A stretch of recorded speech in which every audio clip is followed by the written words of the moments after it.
The following is a production of Learfield Sports.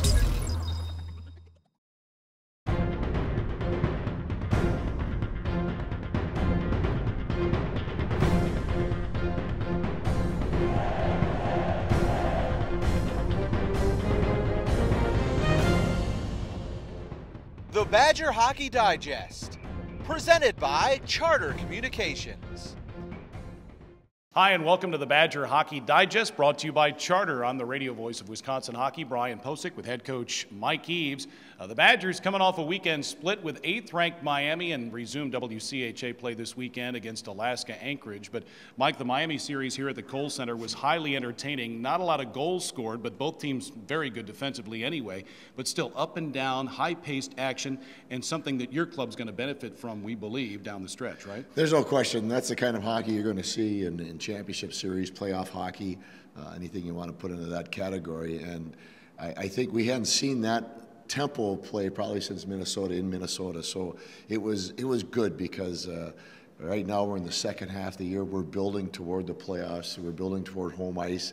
And to be able to play at that tempo, that's the kind of hockey you're going to have to play and win at if you want to play at the end of the year. Yeah, scheduling, non-conference scheduling, is not easy. To get a team like that to come here, you'll be going to Oxford next year. I know fans enjoy series like that. Well, it was interesting how it came together. It was just a conversation between Enrico Blasi, who's the head coach of Miami, and it was one of those things that we looked at the schedule. We both had the weekend open, and we jumped on it right away.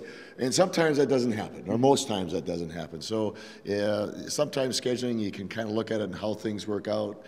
But this was a good thing because of the quality of team they were and the ability for us to play against them and know how we want to play at the end of the year. Yeah, and when the Wisconsin hockey program joins the Big Ten next season, non-conference schedule looks pretty intriguing when you look at North Dakota, Boston College, Boston University, among others. People will look at the schedule next year, look a lot like basketball. A lot of our non-conferences will be in October, November, and then we'll start our Big Ten season at the end of November, beginning of December. So it'll look a lot like what basketball has right now, which will be interesting for us and our fans. Certainly so. Back to the Miami series. Badgers win the opener 1-0. It's kind of back and forth. Took a little while for your team maybe to get up to speed with a very quick Miami club, but you did and played well, and you were strong, very strong in the third period, weren't you? It was a great game. For being a 1-0 game, you think not a lot of offense. How could it be a good game? But the pace and the intensity, the hitting that went on, and there was scoring chances, and the goalies had to be sharp when called upon. So it was a good game, and even Saturday's night game. The disappointing thing about that for us is that our power play had chances in the third period to put it to tie it up, and Michael Mersch had a great scoring chance. As a matter of fact, at practice yesterday, he went in on goal all alone like he did on Saturday and buried it. I says, "Yep, we could have used that Saturday." He laughed. He agreed with us. So really good, entertaining hockey, and one that's going to benefit us down the road. Yeah, Joseph Lebate had the game winner on Friday night. Joel Rumpel, 26 saves for his 6th career shutout. Saturday, Joel was equally as good in between the pipes, and Michael Mersch potted his 13th goal. Just didn't get that second goal, which could have forced overtime, certainly. You've talked about the power play and your offense. Now that the streak, the 11-game unbeaten streak is over and 7-game winning streak is over, you're going to tweak things a little bit? Yeah, it's a good time to do something like make a change. I think that Mark Zengerle's line with Barnesy and Young Crediles, you know, they had producing chances but not really scoring. So we're going to tweak it this week a little bit, tweak our power play a little bit, and see if we can stimulate some offensive growth. All right. The Badgers still have a streak intact. I'll tell you more about that coming up after this from Charter. Who needs this modern world? I can live just fine out here without the road rage and boy bands. Of course, I might miss my Charter HD with football on ESPN and Walking Dead on AMC. Just ESPN, AMC, Shark Week on Discovery HD, and Comedy Central HD. But that's it. Except for HBO HD. Charter now has over 100 HD channels and more brilliant HD shows on demand than ever. Get Charter HD for only $29.99 a month when you bundle. Before we get to this weekend series between Wisconsin and Alaska-Anchorage at the Kohl Center, I wanted to mention that this weekend, the University of Wisconsin, during its 50th anniversary of the modern era of Wisconsin hockey, will celebrate the 1972-73 National Championship team. It's been 40 years since the Badgers knocked off Denver for its first national championship, and in the semifinals, Wisconsin was down 4-0 to Cornell, rallied, and won in overtime. Dean Talifas had the game-winning goal. You know, that was a great, great time, and that was prior prior to you being here, but when you were being recruited or learned about Wisconsin hockey, did you know anything about that 1973 team? Not really.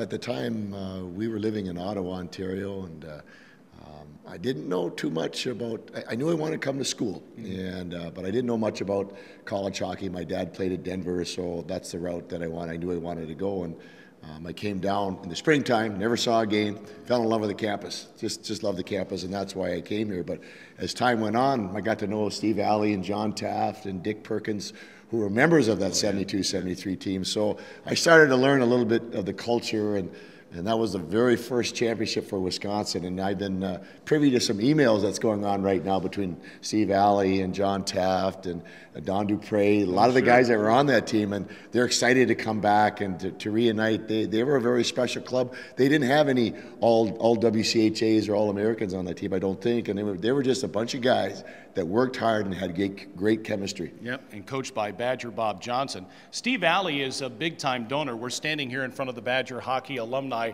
Donor Wall of Fame. Steve Alley's name is the first up there. He's become a very good friend of yours. Yeah. You were teammates on the 1977 National Championship team, and Steve had such an integral part of helping build LeBon Arena, or get the funds to build this building. If you know Steve, he was our captain. We had tri-captains his senior year, and he was one of them, and he's very much a take-charge guy. It was appropriate. He scored the winning goal in '77 in overtime against Michigan, because he was a guy in the locker room that was, pounding his chest, and we're going to win this, and, get on my back, boys, and that's just his personality.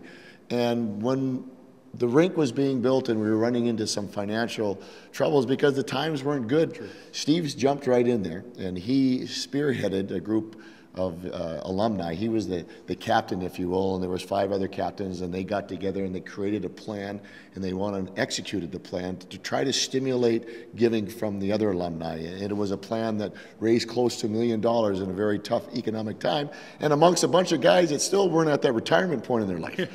So it was very significant. I think that once the alumni showed their support, Barry says we're going to finish this project, because it was on the back burner a little bit whether or not we were going to move forward. So very significant leadership by Steve. Yeah, Steve Alley will be the honorary captain Saturday night. Scott Mellenby, a longtime NHLer, will be the honorary captain on Friday night. The Badgers take on Alaska-Anchorage this weekend. Wisconsin, in its last 8 WCHA games, 5-0-3. So a streak is still alive, but you were saying earlier this week you're a little scared about this series. You beat Anchorage twice up in their building, and they played tough against Minnesota. Could have beaten the Gophers in Mariucci a couple of weeks ago. They've knocked off St. Cloud. They're a team that can beat people. Absolutely. And in our league, anybody can beat anybody every given night if you're not ready to put on your hard hat and go to work. I think when people think about winning, they think it's easy.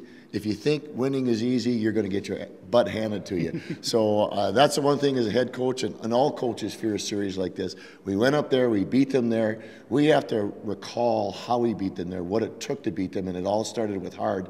And if we have anything less than our 100% hardest, then we're going to find ourselves scrambling. So as a coaching staff, we need to really be on top of that this week during practice and demand a lot of our kids so they know what's coming this weekend. Yeah, and one more quickly for Mike, too. You're only 5 points out of first place after a slow start. You've put yourselves in position to be a contender in the WCHA. We have to do our part, which is just keep winning. And we have an excellent opportunity this weekend, and that's where our focus has to be with our kids. All right. The Badgers and Alaska-Anchorage face off Friday night at 7. It's a late start Saturday night at 8 o'clock. You can hear both games online at the BadgerSportsNetwork.com. For head coach Mike Eaves, I'm Brian Posick. Thanks for watching the Badger Hockey Digest.